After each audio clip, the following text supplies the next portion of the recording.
Howdy folks, Mike Lane here again from Have Health Will Travel. Just coming to talk to you a little bit today about another PSA about, well, the hip ab and adduction machines. Now these are the ones that you might see at your local gym where people are going to sit inside of it for hours at a time working on putting their legs together and pulling their legs apart. And let's be honest, those jokes are way too easy, so we're going to gloss over them to the best of my ability.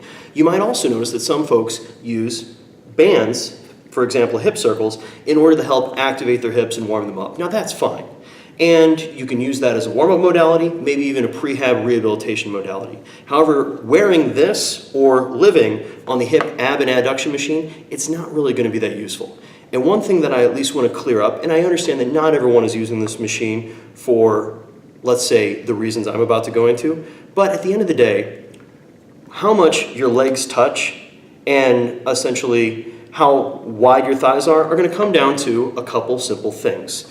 Those simple things are going to be literally just going to be, and my sister's the artist, folks, just so we're clear, your bone structure, okay? Yeah, that's an attempt at the hip, which, let's be honest, she's the one with an MFA and I'm not, okay?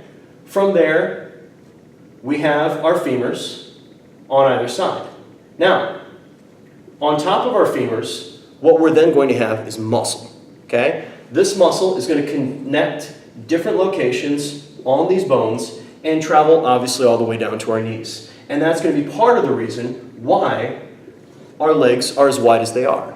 And then the third reason is going to be how much fat we have. So that's going to be the adipose and then skin, which is then going to possibly cause our legs to touch.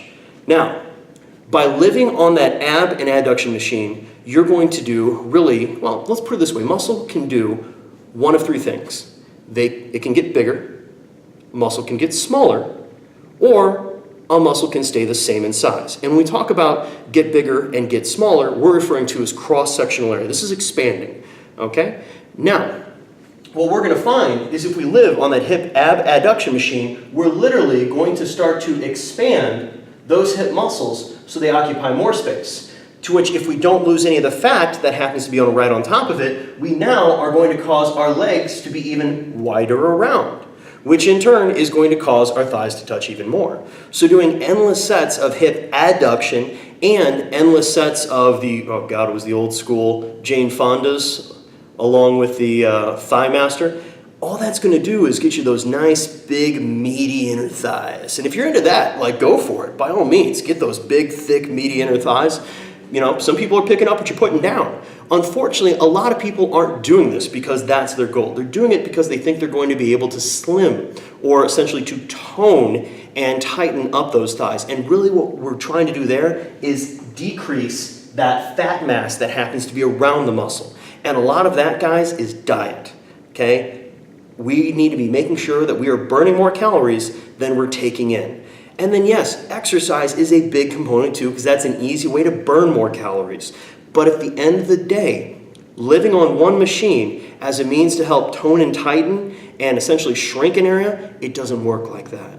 So you need to do yourself a favor and pick movements like squatting, deadlifting, lunging that are going to be utilizing all of the muscles in the lower body. Yeah, you're going to make them a little bit bigger, you're going to make them a little bit stronger, but if you're doing that while you're on a slight caloric restriction, you're going to find yourself losing weight and possibly decreasing the size of your thighs by decreasing that fat mass. And that's the goal. And at the end of the day, guys, if you just so happen to have narrower hips where your femurs are naturally set closer together, your legs are going to touch. It's just your genetics. You can't, well, you could change your bone structure, but I'm pretty sure that is not worth it. So work with what you got, but work intelligently. And don't waste your time on machines that only work one muscle and barely put any stress upon your body when you can do compound movements that are going to burn a lot more calories, get you a lot more gains, and get you home and get you back to your life faster. Thank you guys as always for listening. I hope this was useful. If you have any questions or comments, please throw it below. Thank you. Bye-bye.